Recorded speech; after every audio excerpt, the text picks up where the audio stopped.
Diálogo con quienes hacen noticia.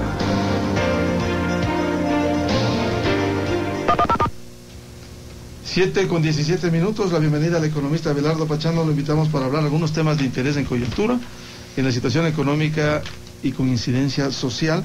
Quisiera empezar con los indicadores, cómo ha arrancado el Ecuador, especialmente en dos de los indicadores, como son la balanza comercial, la balanza de pagos que tiene el país. ¿Cómo arrancamos este año 2011? Economista Pachano, buen día. Miguel, buen día. El Banco Central la semana anterior publicó los resultados de la balanza comercial correspondientes al mes de enero. Lo hizo con un poco de retraso.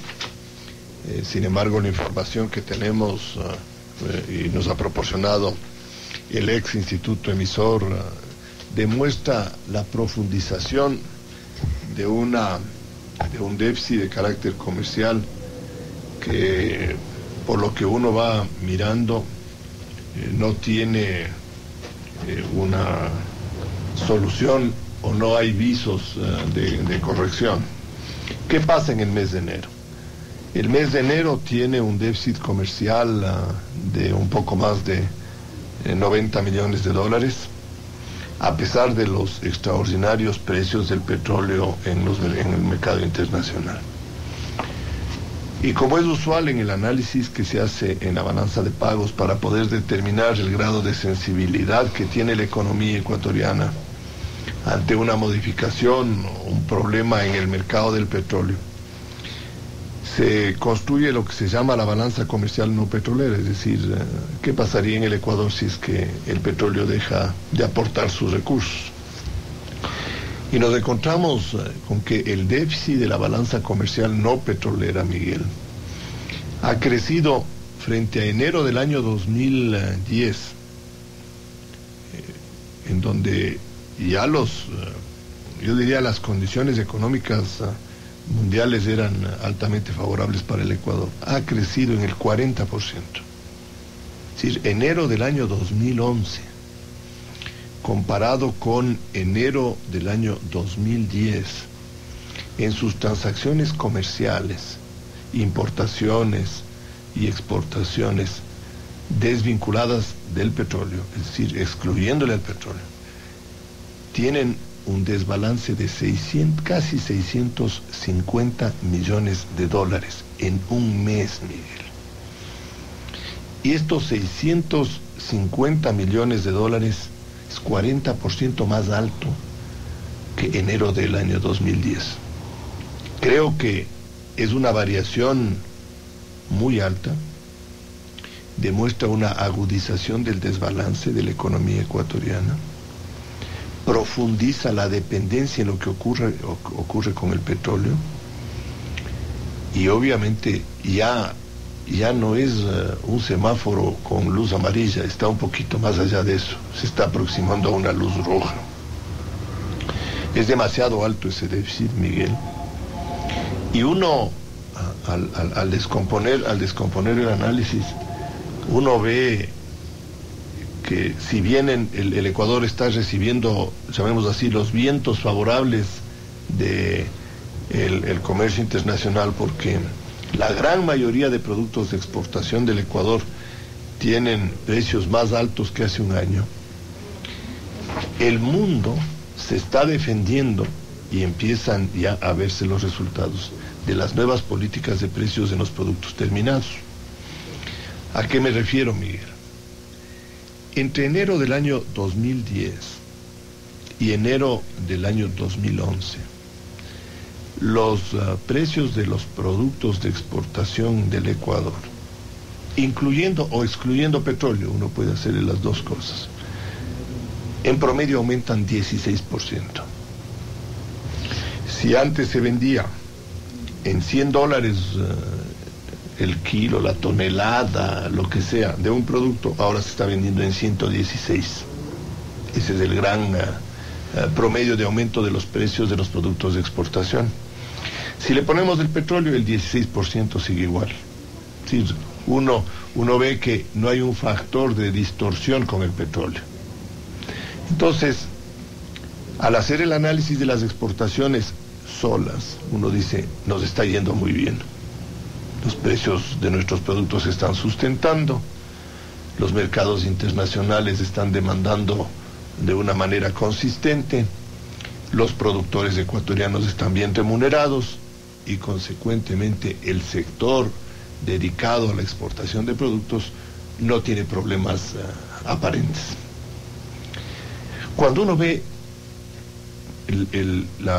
los cambios que se producen en los precios de los productos que ahora importamos, en cambio, no los que vendemos, sino los que compramos, y dice, bueno, a cómo estaban los precios en enero del 2010 y a cómo están los precios en enero del 2011. El propio informe del Banco Central lo dice. Dice, los precios de los productos de importación han aumentado en el 26%. Mucho más de los precios de lo que ha pasado con los precios de los productos de exportación. Es decir, ahora es mucho más caro comprar alimentos elaborados que lo que realmente tenemos los beneficios de exportar materias primas.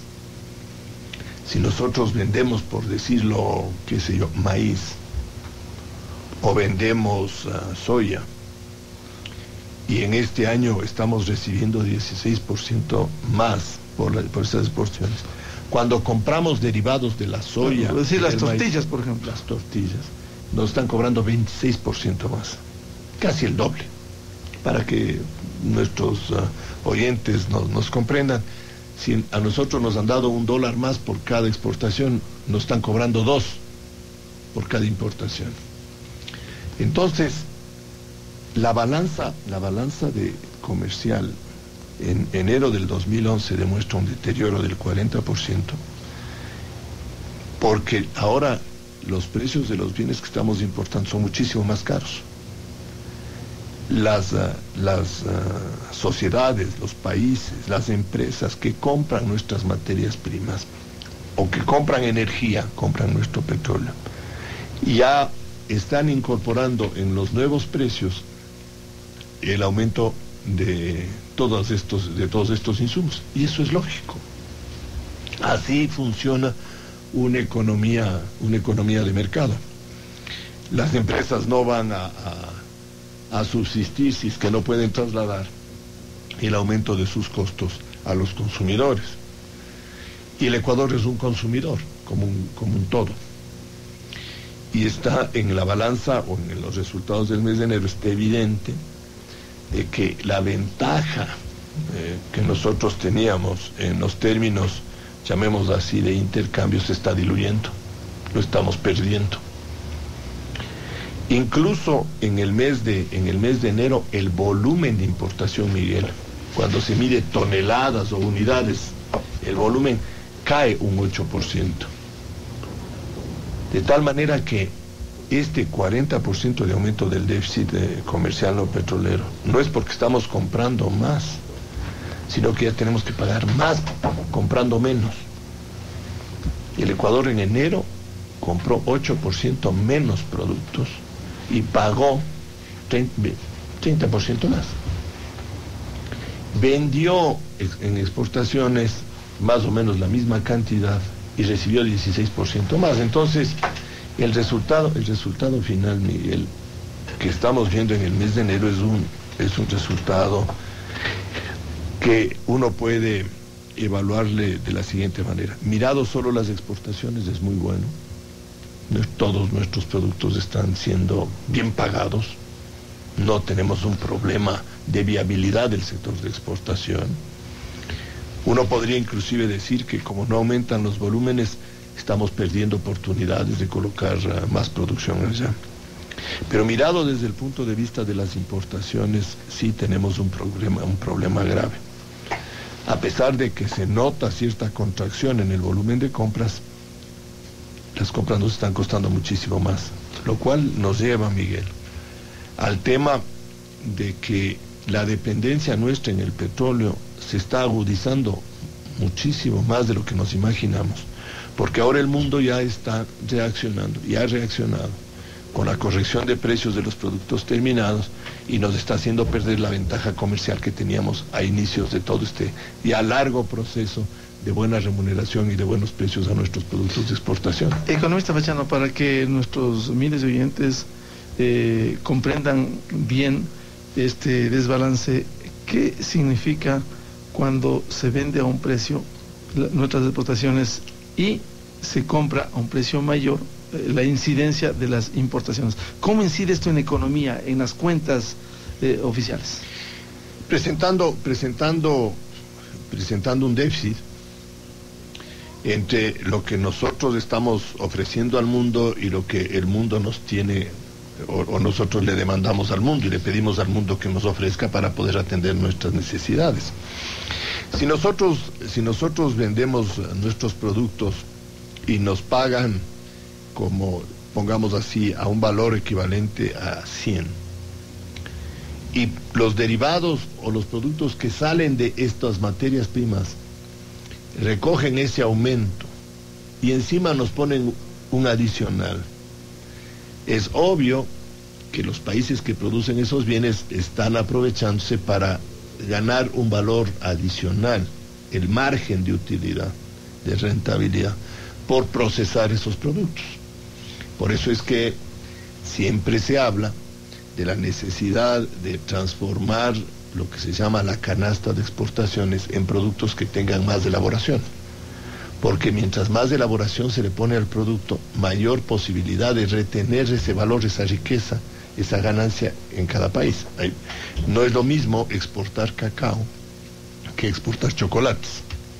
Cuando uno exporta cacao le pagan como materia prima, cuando uno exporta chocolates le pagan como un producto en donde ha intervenido un proceso industrial, hay más mano de obra, hay más capital y obviamente hay la posibilidad de cargarle una utilidad adicional a ese consumidor. Entonces, lo que estamos viendo nosotros en la balanza del mes de enero es un comportamiento que es lógico, que es evidente, que se ha dado históricamente, pero que en los últimos años en el Ecuador lo habíamos mirado con algún grado de desdén, si es que quieres, porque lo que veíamos es que sube el precio del petróleo, y sube el precio del petróleo, y sube el precio del petróleo, sube el precio del banano, sube el precio del cacao, sube el precio de las flores, suben así los precios de algunos productos nuestros. Y claro, el sector de exportación ecuatoriano se ha sentido realmente en un proceso muy remunerativo, muy bueno. Hemos reconstruido inclusive la exportación de camarones y todo eso. Entonces, desde ese punto de vista, han sido 5 años o algo por el estilo, en donde las exportaciones ecuatorianas han tenido buenos resultados, realmente buenos resultados. Claro, con la crisis del año 2007, 2008, 2009 y con la situación mundial, los países y los sectores industriales de esos países no tenían el suficiente poder como para recargar los precios y tuvieron que absorber diferenciales entre el valor de las materias primas y los productos terminados. Pero una vez que el mundo se va reinstalando y acomodando a las nuevas condiciones, los productores empiezan a cargar los precios, a cargarles a los precios estos nuevos costos. Si a mí ahora la energía eléctrica, si a mí ahora los combustibles me cuestan mucho más de lo que me costaban antes, le tengo que trasladar al consumidor el porcentaje que corresponde de la incidencia de ese costo en ese producto. Y eso es lo que el mundo nos está haciendo ahora. Y eso es lo que el propio Banco Central nos dice en el informe del mes de enero, porque lo que yo estoy aquí comentando no es otra cosa que el informe del Banco Central. Aquí no hay ninguna elaboración adicional.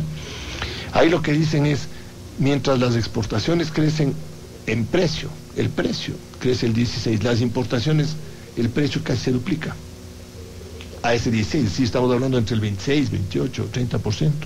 Entonces, el desbalance comercial, Miguel, se va a ir agudizando.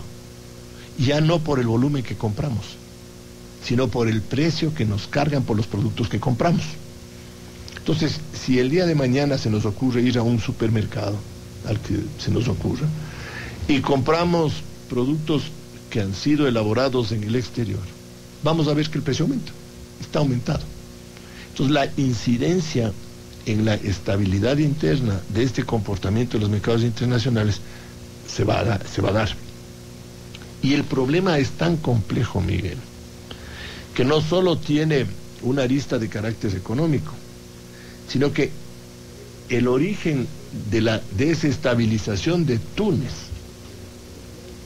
en el norte de África, y que ha dado lugar a toda este contagio de movimientos sociales, ciudadanos y todo en el norte de África y en el Medio Oriente, fue precisamente el malestar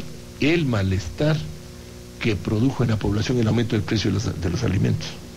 Economista Pachano, de mantenerse esta tendencia, este semáforo que pasa ya el amarillo, ¿qué le va a pasar a la economía ecuatoriana?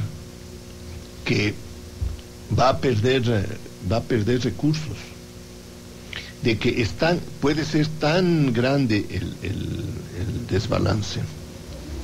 Si son 90 millones de dólares mensuales, en 12 meses estamos hablando de más de 1.000 millones de dólares en el año, solo de desbalance de carácter comercial. La balanza de servicios normalmente es deficitaria en el Ecuador. Nosotros no tenemos una infraestructura importante de transporte naviero, de transporte aéreo, tenemos que pagar por endeudamiento y todo. Entonces la balanza de servicios es deficitaria por naturaleza. Entonces, para poder compensar esto se necesita ingreso de capitales. Se necesita que haya inversión en el Ecuador, que traigan capitales los inversionistas extranjeros, que se le dé un buen tratamiento al inversionista nacional para que pueda endeudarse en el exterior y traer más capitales acá.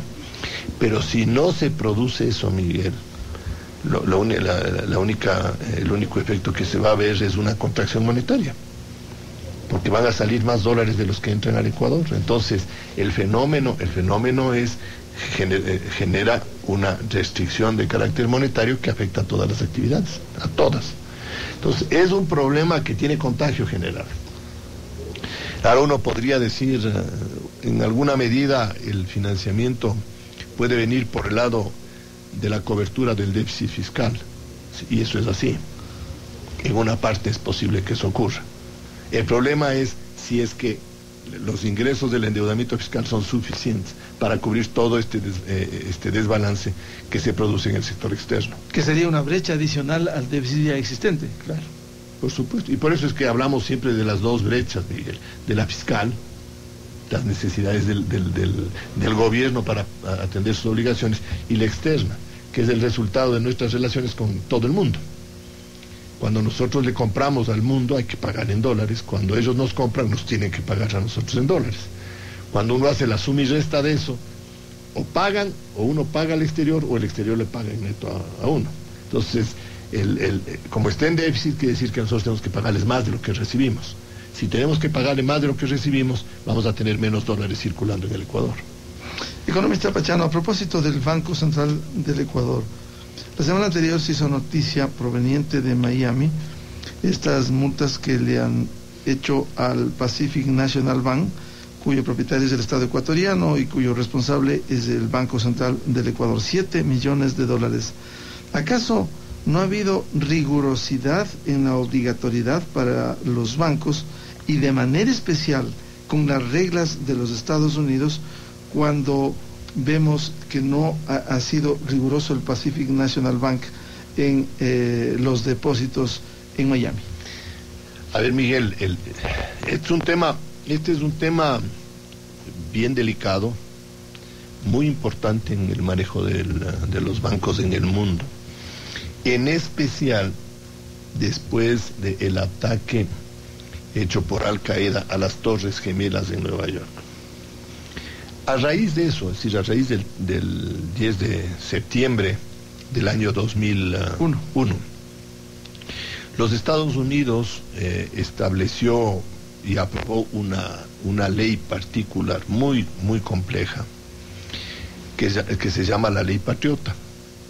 Con esta ley, los Estados Unidos lo que busca y sigue buscando es combatir todo tipo de transacción financiera que podría estar vinculada con, yo diría, dos grandes vertientes perturbadoras de una economía sana y de un mundo estable.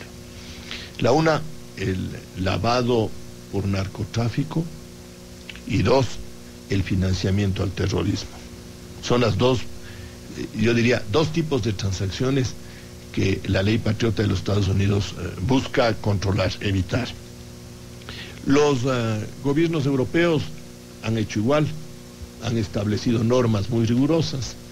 Hay el famoso Gafi, del que conocemos los ecuatorianos, en donde todos los países debemos dar señales de una disposición a controlar este tipo de transacciones criminales. Entonces, a raíz de estos hechos, Miguel, todos los bancos en el mundo, porque esto ya no es un problema de los bancos americanos, es un problema del sistema financiero mundial, todos los bancos en el mundo están sometidos a un escrutinio muy, muy riguroso respecto a transacciones que uno les podría considerar como inusuales, como transacciones en donde el origen de los fondos es difícil de identificar. Y hay una especie de apertura, un hueco en posible lavado de dinero. Claro, o financiamiento del terrorismo. A manera de ejemplo, para poder comprender el tema.